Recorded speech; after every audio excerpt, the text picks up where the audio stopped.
오늘도 우리 주님 예수 그리스도의 이름으로 여러분 한 분 한 분을 축복합니다. 아멘. 요한복음에는 주제가 있습니다. 예수님은 하나님이라는 것이죠. 그래서 요한복음을 시작하는 1장 1절 말씀 보게 되면 예수님은 말씀이고 말씀이신 예수님은 하나님이라고 소개하고 있습니다. 또 요한복음 20장 말씀 보게 되면 요한복음을 기록한 목적에 대해서 말씀하고 있죠. 요한복음을 기록한 목적은 예수님은 하나님의 아들 그리스도이신 것을 믿게 하려 함이고 예수님을 믿고 그 이름을 힘입어 생명을 얻게 하려는 것이라고 말씀하고 있습니다. 그래서 요한은 요한복음을 통해서 예수님은 하나님입니다 선포하고 있습니다. 그 중에서 예수님이 하나님이신 증거를 예수님이 행하신 7가지 기적 혹은 이적, 요한복음에는 표적으로 사용되어 있습니다만 7개의 표적으로 예수님은 하나님이다 선포하고 있습니다. 이런 기적을 행하시는 분이라면 사람이 할 수 없는 오직 하나님만이 하실 수 있는 이 기적을 통해서 예수님은 하나님이라는 표적이라고 말씀하고 있는 것입니다. 그렇게 요한복음에는 7개의 표적으로 예수님을 하나님으로 소개하죠. 그리고 요한복음에는 아주 독특한 예수님의 자기소개 7마디 말씀이 나옵니다. 이미 여러분들에게 2가지 소개했죠. 나는 생명의 떡이다. 나는 세상의 빛이다. 그리고 오늘 말씀은 3번째 예수님의 자기소개가 되겠죠. 그러면 예수님은 뭐라고 말씀하셨을까요? 3번째로 예수님은 나는 양의 문이다 이렇게 말씀하셨어요. 7절 말씀 볼까요? 내가 진실로 진실로 너희에게 말하노니 나는 양의 문이라.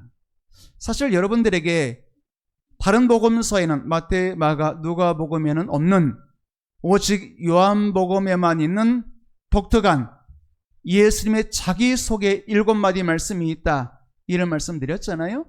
그 중에서 예수님은 나는 생명의 떡이다, 나는 세상의 빛이다, 나는 양의 문이다 이렇게 말씀했다면 물론 그 내용도 중요해요. 생명의 떡, 세상의 빛, 양의 문 내용도 중요하겠습니다만 말씀하는 형식이 더 중요합니다.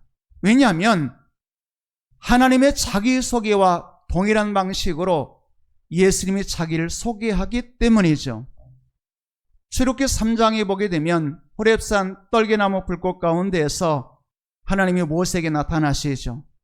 그리고 모세에게 말씀하십니다. 너는 내 백성에게로 가라.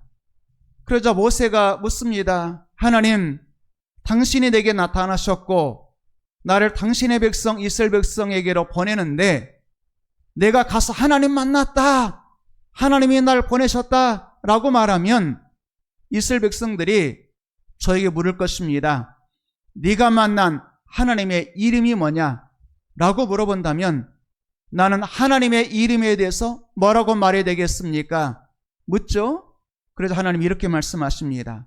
나는 스스로 있는 자이니라. 하나님이 자기를 소개하시는데 자기 소개는 내용도 중요해요. 스스로 있는 자, 자존자는 말이죠. 스스로 계시면서 모든 만물을 창조하신 분이라는 뜻이 되겠죠. 내용도 중요할 겁니다. 근데 형식이 중요해. 나는 뭐뭐이다. 나는 스스로 있는 자다. 이게 하나님의 자기소개 형식이에요. 그런데 예수님께서 자기를 소개하면서 나는 생명의 떡이다, 나는 세상의 빛이다, 나는 양의 문이다 이렇게 말씀하는 순간 유대인들은, 특별히 구약 성경을 잘 알고 있는 유대인들은 정확하게 알았어요. 아, 저분이 지금 자기가 하나님이라고 말씀하는구나, 자기가 하나님이라고 소개하고 있구나. 유대인들은 출애굽기 3장에 나는 스스로 있는 자니라고 하신 하나님의 자기소개를 다 알고 있었어요. 그런데 예수님이 자기를 소개하면서 하나님이 자기를 소개하는 것처럼 나는 양의 문이라 이렇게 소개하는 순간 유대인들은, 구약 성경을 잘 알고 있는 유대인들은 저분이 지금 자기가 하나님이라고 소개하고 있구나 금방 알아챘다 그 말이죠. 여러분, 사도 요한은 예수님의 자기소개 7마디 말씀으로 이분은 하나님입니다 이렇게 선포하고 있는 것입니다. 그러면 예수님이 나는 양의 문이다 이렇게 말씀하셨잖아요. 그 말씀의 의미가 무슨 뜻일까요? 한번 여러분들이 한번 상상해 보세요. 문이란 단어가 있잖아요. 문. 밖에서 열심히 일하다가 집에 들어가려면 어디를 통해서 들어가야 되겠어요? 문 열고 들어가야 되잖아요. 그러면 문 열고 들어가면 무엇이 있을까요? 이런 상상을 해보면 예수님이 너는 양이야. 너는 어린 양. 너는 스스로 자기를 지킬 수 없는, 먹을 것도 찾을 수 없는 어린 양이야. 그런데 그 양이 문 열고 목자가 예비한 외양간으로 들어가는 순간 양의 외양간에는 모든 것이 가득하게 충만하게 있다는 것입니다. 그런 의미를 이야기하면서 예수님이 나는 너의 문이다 이렇게 말씀하고 있는 것이죠. 이 말씀의 의미를 한번 우리가 내 집에 들어갈 때 집에 들어간 의미가 무엇인지를 한번 한 4가지 생각해 보겠습니다. 첫 번째로 우리가 열심히 하루 종일 돌아다니고 일하다 보면 배가 고프죠. 문 열고 집에 들어가면 따뜻한 밥상이 있죠. 밥이 있죠. 목이 마를 때 시원한 물이 있죠. 그런 것처럼 예수님이 내가 너의 문이야. 문 열고 내 안으로 들어와. 그러니까 우리는 문 열고 집 안으로 들어간다의 의미를 예수님은 내가 문이지만 문 열고 내 안으로 들어와 이렇게 말씀하시는 거예요. 예수님 안에 뭐가 있겠어요? 문 안에 예수님이 우리를 위해서 예비한 양식이 있다고 말씀하고 있는 것입니다. 예수님이 자신을 소개하면서 첫 번째로 뭐라고 말씀하셨어요? 나는 생명의 떡이다. 나는 하늘에서 내려온 살아있는 떡이다. 이렇게 말씀하셨어요. 사람이 이 떡을 먹으면 영생하리라. 여러분, 물론 우리가 이 땅에서 뭐니 해도 먹는 즐거움이 최고잖아요. 근데 아무리 많이 먹어도 그 다음날 되면 다 배가 고픕니다. 그러니까 첫날 아무리 배부르게 먹어도 다음날 되면 또 배가 고파요. 사실 또 많이 먹어도 결국에는 죽습니다. 그러니까 하나님께서 이런 말씀하셨어요. 예수님을 통해서 광야의 백성들이 만나 먹었잖아요. 만나 먹었지만 만나 먹은 모든 백성들은 다 죽었습니다. 이 땅의 밥은, 이 땅의 양식은 먹고 오늘의 양식은 될지 모르겠지만 결국에는 죽어요. 그런데 예수님은 생명의 떡이기 때문에, 하늘에서 내려온 살아있는 떡이기 때문에 사람이 이 떡을 먹으면 영생하리라 그랬어요. 그러니까 밥을 먹으면 그저 하루 배부르고 만족하고 밥을 먹어도 결국에는 다 죽지만 예수님을 생명의 떡으로 먹는 사람은 영원히 죽지 않는다고 말씀하고 있는 것입니다. 그러면서 예수님은 내가 너의 떡이야. 내가 너의 생명의 떡이야. 나를 먹는 자는 영원히 죽지 않을 거야. 문 열고 내 안에 들어와서 내가 주는 떡을 먹는 자마다 영생하리라. 내가 주는 물을 마시는 자는 영생하도록 그 속에서 솟아나는 샘물이 되리라. 이렇게 말씀하셨어요. 첫 번째로 문 열고 들어오면 양식이 있어요. 이 땅에 필요한 모든 것이 다 있다는 뜻이 되겠죠. 두 번째로 문 열고 집안에 들어오면 편안한 이부자리 침대가 있어요. 하루 종일 돌아다니고 일하고 피곤하고 지치잖아요. 집에 들어오면 안식이 있어요. 첫 번째가 양식이라면 두 번째로 안식이 있어요. 다른 말로 말하면 쉼이 있다는 것이죠. 예수님도 이렇게 말씀하셨잖아요. 수고하고 무거운 짐진 자들아 다 내게로 오라. 내가 너를 쉬게 하리라. 마태복음 11장에서 예수님은 나는 마음이 온유하고 겸손하니 나의 멍에를 메고 내게 배우라. 그리하면 너의 마음이 쉼을 얻으리니. 집에 들어오면 마음에 쉼이 있잖아요. 안식이 있잖아요. 지치고 피곤했던 그 모든 마음을 집에 들어오면 이제 편안한 옷으로 갈아입고 그리고 편안하게 누워있기도 하고 앉아있기도 하면서 쉼을 얻을 수 있잖아요.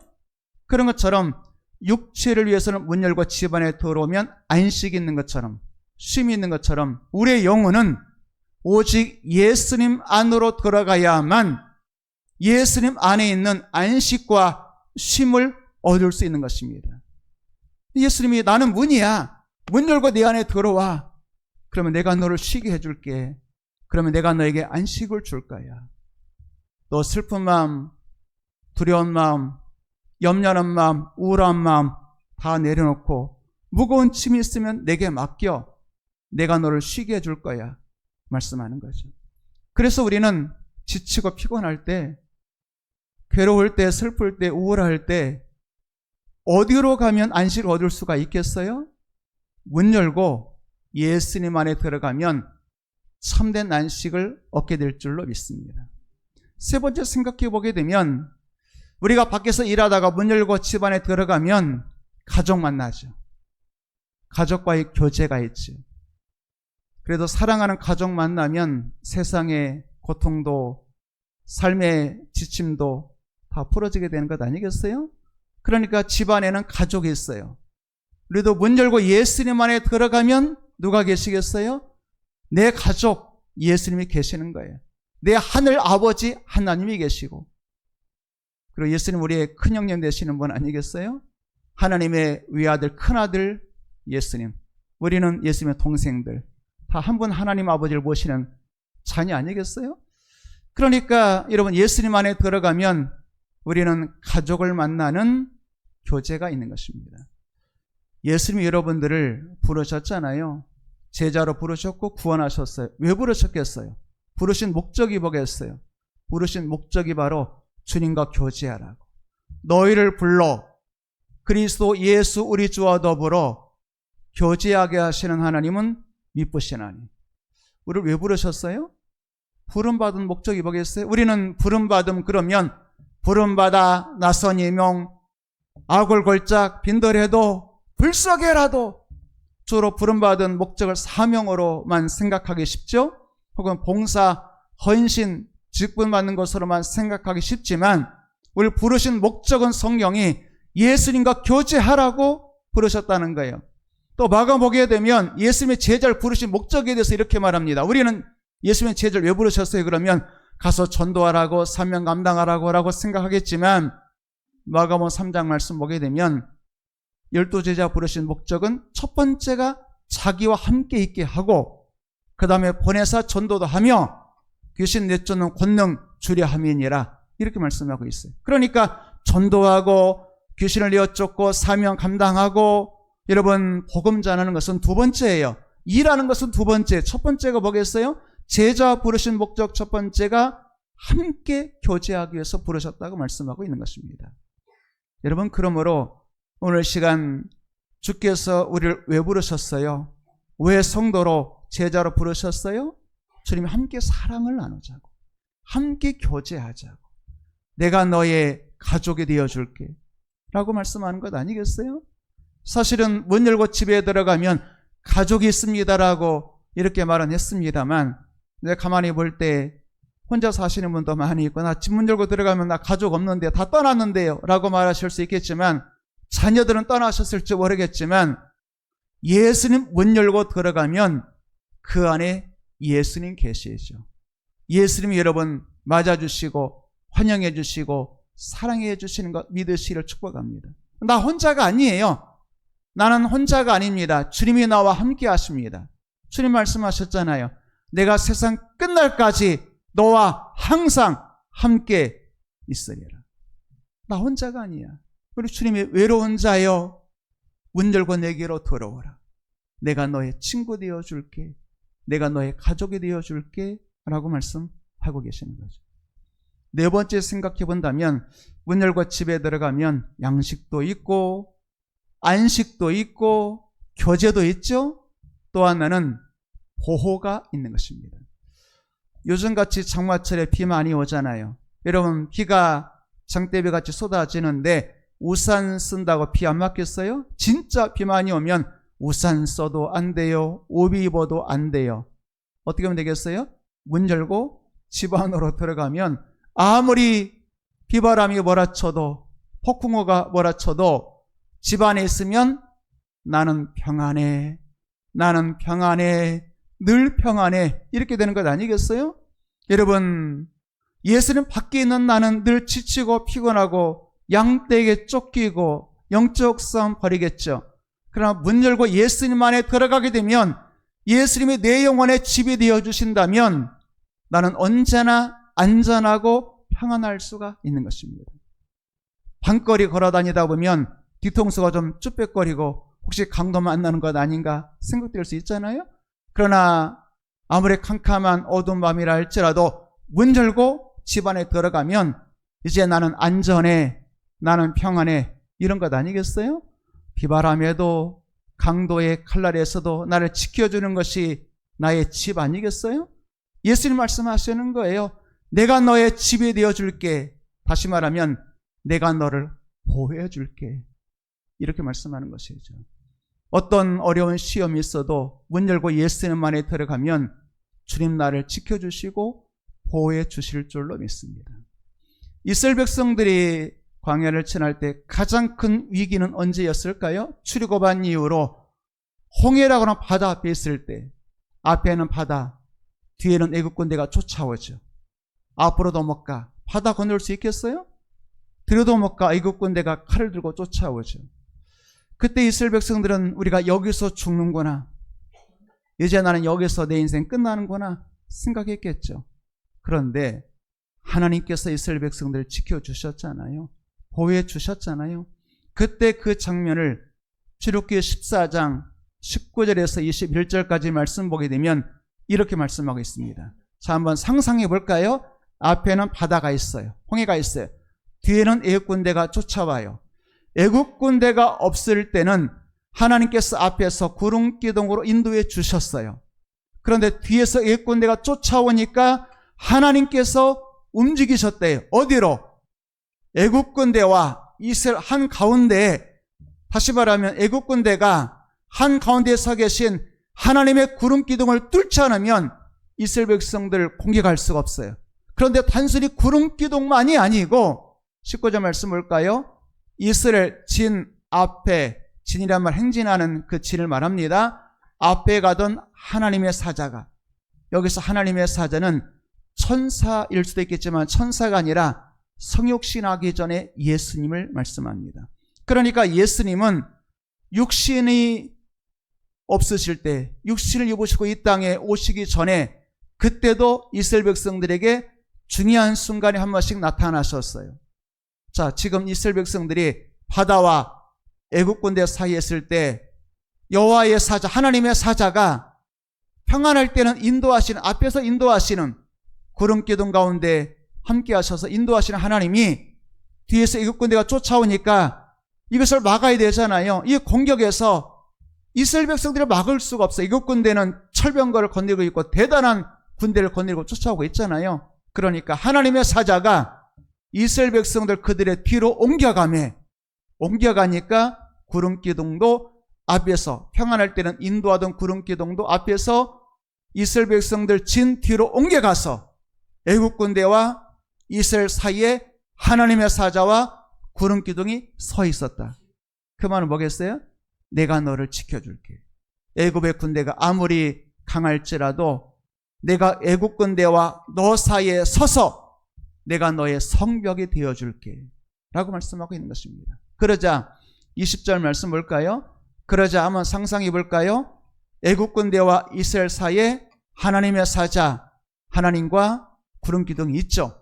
그러니까 애굽 진과 이스라엘 진 사이에 이르러서 하나님의 사자와 구름 기둥이 서니까 저쪽 애굽 군대에는 구름과 흑암, 캄캄한 밤이 계속되고, 이쪽 여호와의 사자가 지켜주는 이쪽 이스라엘 백성들 사이에는 지금은 밤인 것처럼 보이지만 밝음으로, 그러니까 저쪽은 흑암, 이쪽은 밝은 광명이 있으므로 밤새도록 저쪽 애국 군대가 이쪽 이스라엘 백성들 사이에 가까이 못하였다. 이렇게 말씀하고 있어요. 하나님이 성벽 되어주시니까, 하나님이 방패 되어주시니까 하나님을 뚫고 와서 이스라엘 해칠 원수는 없다, 그 말이에요.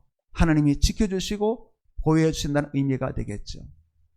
뿐만 아니라 원수 애굽은 하나님이 지켜주시지만 앞에 있는 막힌 바다는 어떻게 역사하시겠어요? 21절 말씀 볼까요? 그렇게 애굽 군대를 막아주시고, 그리고 뒤는 막아주시고, 이스라엘 백성들이 앞으로 갈 수 있도록 하나님께서, 여호와께서 큰 통풍이 밤새도록 불게 하셔서 바닷물을 물러가게 하시니 물이 갈라져 바다가 마른 땅 되었다. 이렇게 되는 겁니다. 그러니까 뒤는 막아주시고 앞에는 길을 열어주시고, 이런 것 아니겠어요? 사람의 힘으로는 바다를 가를 수 없잖아요. 그런데 여러분, 하나님이시라면 동풍을 불게 하셔서 바다를 가르셨다고 말씀하고 있는 것입니다. 여러분, 하나님은 창조의 하나님이시잖아요.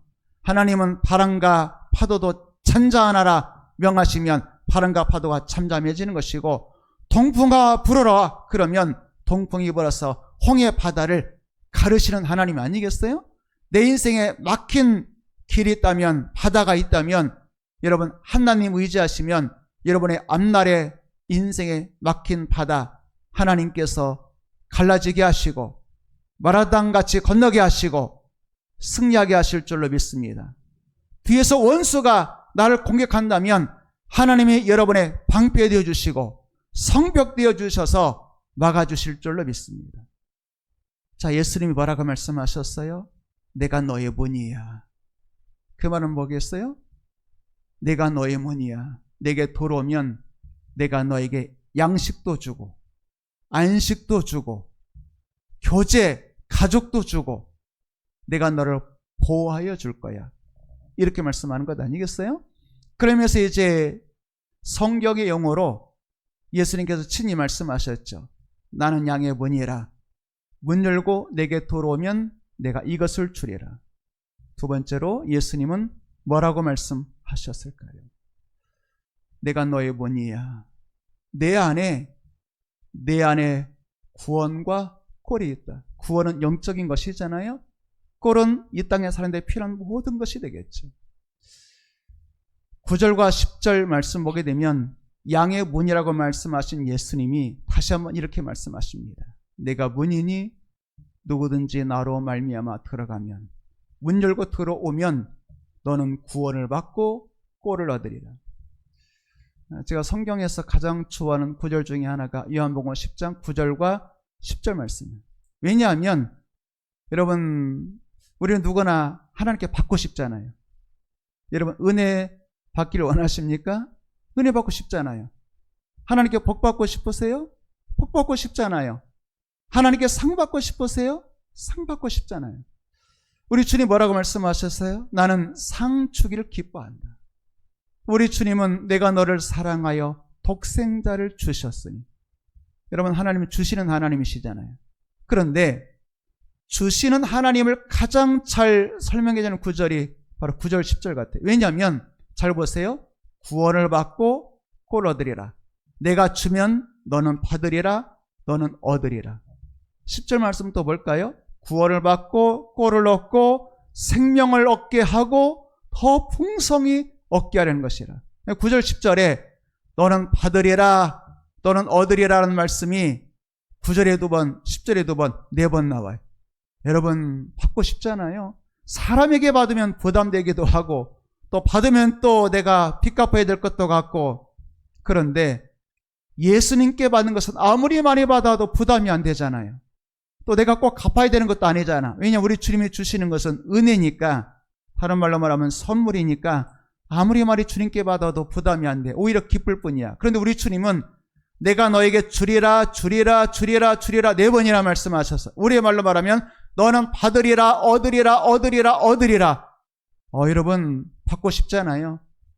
우리 주님께 상 받고 복을 받고 은혜 받고 좋은 것 받기를 원하시면 요한복음 10장 9절 10절 말씀을 좀 암송하시고, 주여 약속하셨잖아요. 내게 들어오면 너 구원 받으리라, 너 꼴을 얻으리라. 꼴이 뭔지 아시죠? 꼴이라고도 하고 어떤 동네에서는 깔이라고도 하고 짐승의 먹이를 말하는 것입니다. 그러니까 구원은 영적인 것, 꼴은 육체적인 것, 그리고 생명. 그래서 구원과 꼴과 생명을 얻으면 우리의 삶이 더 풍성해지는 거예요. 여러분 예수님 만나면 여러분의 삶이 풍성해지는 걸 믿으시기를 축복합니다. 풍성한 삶을 누리게 되는 거예요. 그러니까 여러분 오늘 말씀에서 4번씩이나 주리라는 말씀 없습니다만, 주리라는 말은 다른 말로 말하면 내가 주면 너는 받으리라, 얻으리라, 얻으리라, 얻으리라 이렇게 되는 것이니까 4번이나 우리는 받는다고 얻는다고 말씀하고 있는 것이죠. 여러분 양의 문 대신 예수님 안으로 들어가기를 축복합니다. 그 안에 다 있어요. 그 안에 여러분들에게 조금 전에 말씀드렸던 양식, 안식, 가족, 보호 다 있다면, 친히 주님이 표현하신 걸로 말한다면 구원도 있고 꼴도 있고 생명도 있고 더 풍성한 삶도 있고 4가지 주신다고 말씀하고 있죠. 여러분 주님 안으로 들어가는 여러분 되기를 축복합니다. 자, 그러니까 이제 3번째가 되겠죠. 예수님 뭐라고 말씀하셨을까요? 예수님은 그러니까 뭐예요? 내가 너의 문이야. 내 안에 구원도 있고 꼴도 있어. 내 안에 생명도 있고 더 풍성한 거 다 있어. 그러니까 뭐라고 말씀하셨어요? 초대하시는 거죠. 내 안에 들어와. 내 안으로 들어오라. 이렇게 말씀하시는 거죠. 9절, 10절, 9절 말씀 보게 되면 내가 문이니 누구든지 나로 말미암아 들어가면. 이게 뭐겠어요? 들어가면, 들어오면 그런 거잖아요. 다른 말로 말하면 내가 문이니 내게 들어와. 그런 말씀 아니겠어요? 들어오면 구원받고 꼴을 얻고 10절 말씀 보게 되면 생명도 얻고 더 풍성한 삶을 얻을 거야. 다시 한번 9절 말씀 볼까요? 9절 말씀에서 가장 중요한 단어가 뭐겠어요? 들어가면, 들어오면. 예수님께 지금도 초대하고 하시는 거예요. 목마른 자여 내게로 돌아와라. 내가 너에게 생명수 샘물을 주리라. 영원히 목마르지 않는 그 안에 생명수 샘물의 은혜를 주리라. 배고픈 자여 내게로 돌아와라. 내가 너의 생명의 떡이니. 목마른 자여 내가 너의 생명수 샘물이니. 말씀하는 것 아니겠어요? 지치고 피곤한 자여 내가 너의 안식과 쉼이 되리니. 외로운 자여 내가 너의 친구, 내가 너의 가족이 되어주리니. 두려워 떠는 자여 내가 너의 방패와 성박이 되어주리니. 너는 내게로 돌아와라. 말씀하고 있는 것이죠. 들어가면, 들어오면 누구든지 나로 말미암아 내 안에 들어가면 너는 받으리라. 이렇게 말씀하고 있습니다. 여러분 예수님 안으로 들어가는 여러분들을 축복합니다. 주님 초대하셨잖아요. 내 안으로 들어와. 내 안으로 들어오라. 초대하셨잖아요. 들어가야죠. 들어가면 여러분 안심인 거죠. 한번 생각해 볼까요?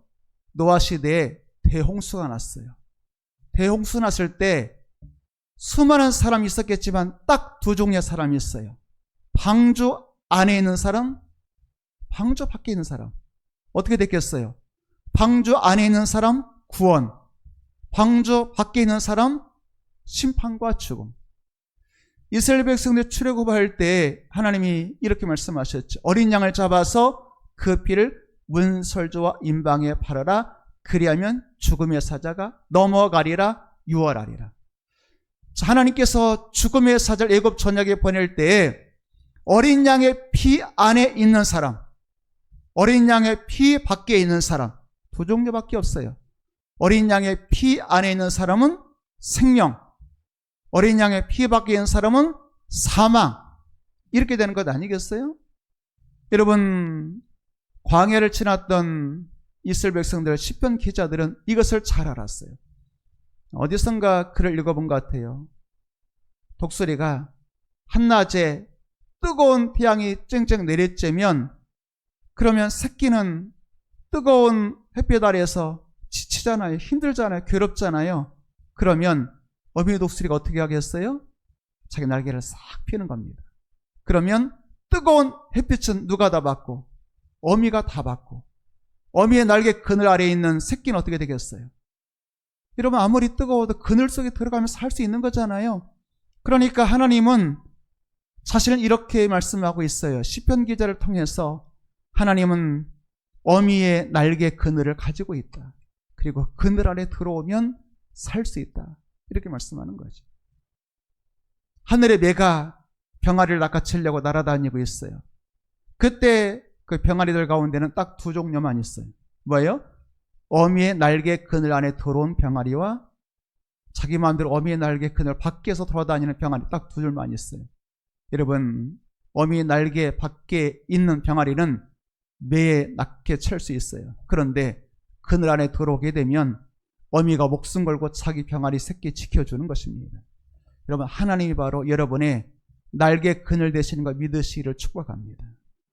여러분의 인생을 매같이 공격해오는 원수가 있다 할지라도 여러분 감당할 수 없어요. 내 힘으로 감당할 수 없어요. 그런데 하나님의 날개 그늘 안에 들어가면 나는 살 수 있어요. 한낮에 뜨거운 태양, 몰아치는 폭우 속에서 새끼는 감당할 수 없어요. 어미의 날개 그늘 안으로 들어가게 되면 그 모든 햇빛과 비바람을 어미가 다 막아주는 거잖아요. 대신 맞아주고 새끼에게는 안식을 주는 것 아니겠어요? 여러분, 하나님이 바로 그런 분 아니겠어요? 비바람이 몰아칠 때, 원수의 공격이 있을 때 문 열고 네 안에 들어와 말씀하셨잖아요. 문 열고 안에 들어온다는 말을 시편 기자는 하나님의 날개 그늘 안에 들어와 이렇게 표현했어요. 시편 57편 1절 말씀 보도록 할까요? 시편 기자가 이렇게 기도합니다. 하나님, 내게 은혜 주세요. 은혜 베풀어 주세요. 내 영혼이 힘들고 지치고 피곤하고 원수의 공격 앞에서 내가 지금 죽고 사는 문제 앞에서 내 영혼이 주님께로 피하되 주님의 날개 그늘 아래에서 이 재앙들이, 이 고난들이 지나갈 때까지 내가 피하여 있겠습니다. 그러니까 시편 57편을 기록한 시편 기자는 알았어요. 뭘 알았어요? 하나님에게는 날개 그늘이 있어. 그리고 힘들고 지치고 피곤할 때, 원수의 공격이 있을 때, 두려울 때, 그때 어디로 가면 살 수 있어요? 주의 날개 그늘 아래로 피하면 사는 길이 있어요.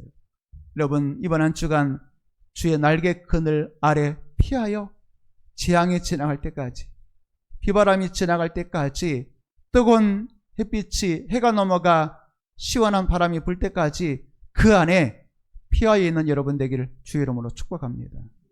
시편 91편 1-4절 말씀 보게 되면 좀 더 구체적으로 설명되어 있어요. 지존자의 은밀한 곳에 거주하는 자, 전능자의 날개 그늘 아래 사는 자요. 그러니까 은밀한 곳에 거주하고 날개 그늘 아래 사는 자. 2절 말씀 또 볼까요? 2절 말씀 보게 되면 나는 여호와를 향하여 말하기를 그는 나의 피난처, 여호와는 나의 요새, 내가 믿고 의지하고 의뢰하는 나의 하나님. 3절 말씀 보겠습니다.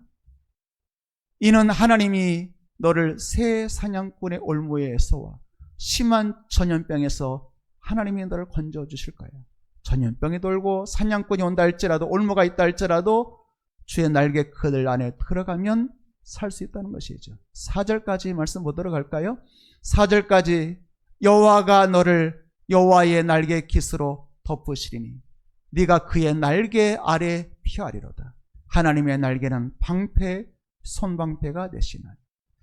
여러분, 이 시간 하나님의 날개 그늘 아래 피하는 여러분 되기를 축복합니다. 광야에 살던 사람들은 어미새의 날개 그늘의 의미가 뭔지 알았다면, 도시에 사는 사람들은, 고대 세계에서 도시에 사는 사람들은 성이 중요했습니다. 성을 얼마나 단단하게 짓느냐가 그 도시에 사는 사람들을 생사를 주관하는 것 아니겠어요? 그러니까 고대 드라마나 연속극, 영화를 보게 되면 전쟁이 주로 어디에서 이루어지게 되면 성에서 이루어져요. 그러니까 평상시에는 성 밖에 살다가도 원수가 공격해 오면 어디 들어가야 살아요? 성 안으로 들어가야 사는 것입니다. 그래서 성을 단단하게 지어야 되는 것 아니겠어요? 그러니까 스가랴서 2장 4-5절 말씀 보게 되면 스가랴 선지자는 하나님에 대해서 이렇게 설명합니다. 예루살렘은 사람과 가축이 많이 사는데 성곽, 성벽이 없는 성읍이 될 것이다. 그럼 아니, 고대 세계는 성이 중요하다는데 원수가 공격하면 성이 없으면, 성벽이 없으면 어떻게 살아? 그런데 눈에 보이는 벽돌, 돌로 만든 성이 없어도 사는 길은 5절 말씀 보도록 할까요? 5절 말씀 보게 되면 여호와의 말씀이 내가 너의 불로 둘러싼 성곽이 되며 너의 가운데서 영광 중에 함께 살리라. 그러니까 불로 둘러싼 성곽, 불성곽. 누가요? 벽돌이 아니고 돌이 아니고 하나님이 뭐라고 말씀하시냐면 내가 너의 성곽, 내가 너의 성벽 되어줄게. 이렇게 말씀하는 거예요. 여러분, 벽돌이나 돌은 아무리 단단하게 쌓아도 대포 몇 발 맞으면 아니면 사다리 타고 올라가면 무너질 수 있잖아요. 그런데 하나님의 불성곽을 뚫고 날아올 화살이 있겠어요? 하나님의 불성곽을 뚫고 날아올 돌이 있겠어요? 포탄이 있겠어요?